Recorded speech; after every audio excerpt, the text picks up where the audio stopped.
You guys a bro builds video on my 92 Ford Bronco Prerunner.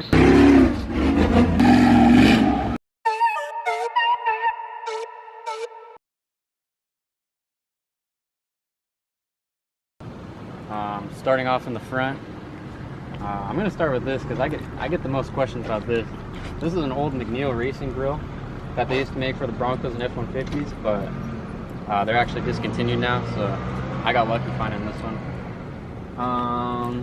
Front suspension, running a Solo Motorsports Stage 4 kit, along with some locked off-road 2.5 by 12-inch coilovers. Also running their 2-inch bumps, 2x2-inch bumps. And I love these coilovers because they come with, they all come stock with finned reservoirs and compression adjusters, so these shocks are working out great for me.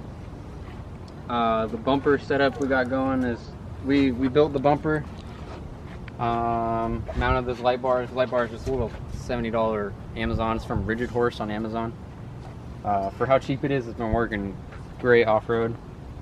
Wheel and tire combo, running a 35-inch Procom Extreme MT2 tire, so it's a mud train tire on a 15-inch method race wheel. And oh yeah, steering in the stock, or steering in the front is stock. Haven't touched that at all. I'll move to, oh yeah, while we're up front, motor is a 5.8 351 Windsor stock. Trans is an E4OD stock, and then the stock 1356 transfer case. And the only performance work that's been done are long tube headers and some exhaust work. So what I like about this exhaust is it's actually true duals all the way back. I have dual electronic cutouts, so I can start it up and it's real loud, and flip a switch and it gets real quiet, which is pretty cool. And it's true duals all the way back, so it gives it a little bit of a different sound than your typical off-road truck. It sounds more like a old school Ford small block hot rod, which I personally like. So moving to the back suspension, also running the Solo Motorsports Stage 4 kit.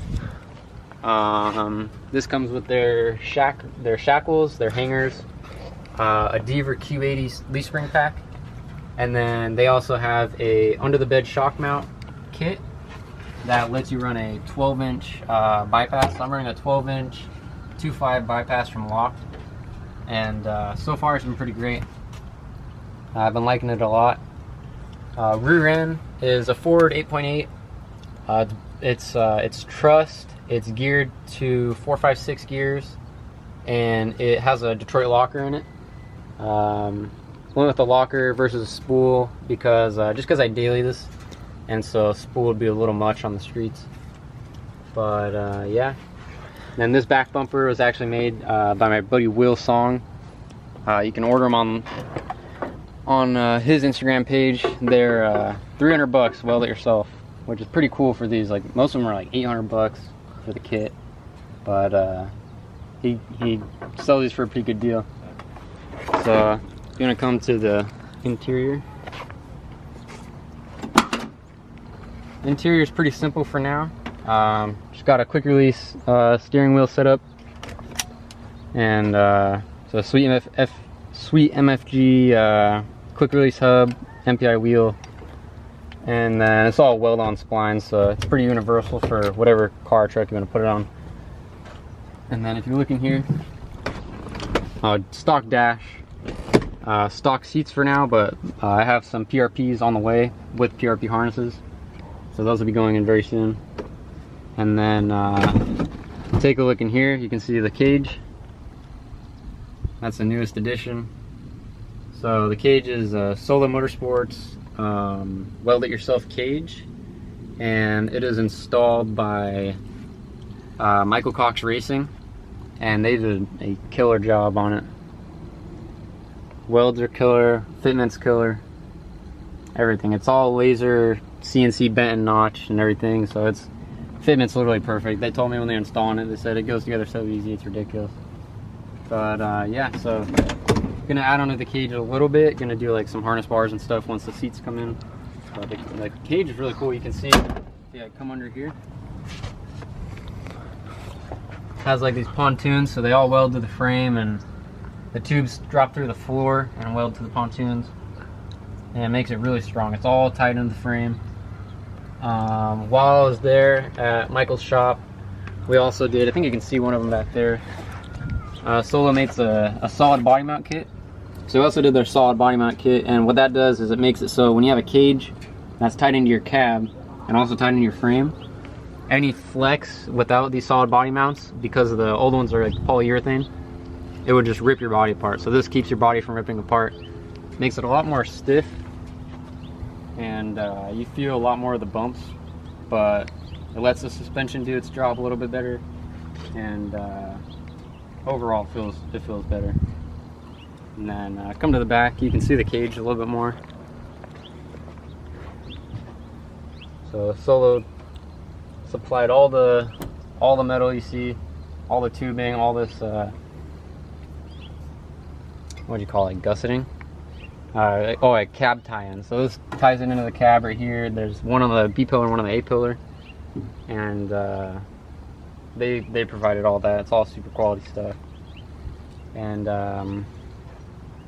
yeah, like I said, I'm waiting for my seats from PRP, so I think that bench seat's gonna be gone, and I'm gonna run just a single PRP in the middle, so it'll be 3-seaters, or 3 seats. And yeah.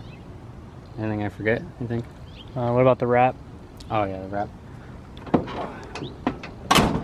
So the wrap was done by a local company, Dr. Decals. They did a great job. They put all the logos I wanted on there and stuff, so I got locked and I run Terra Crew Solo. And yeah, wraps and hold them up alright.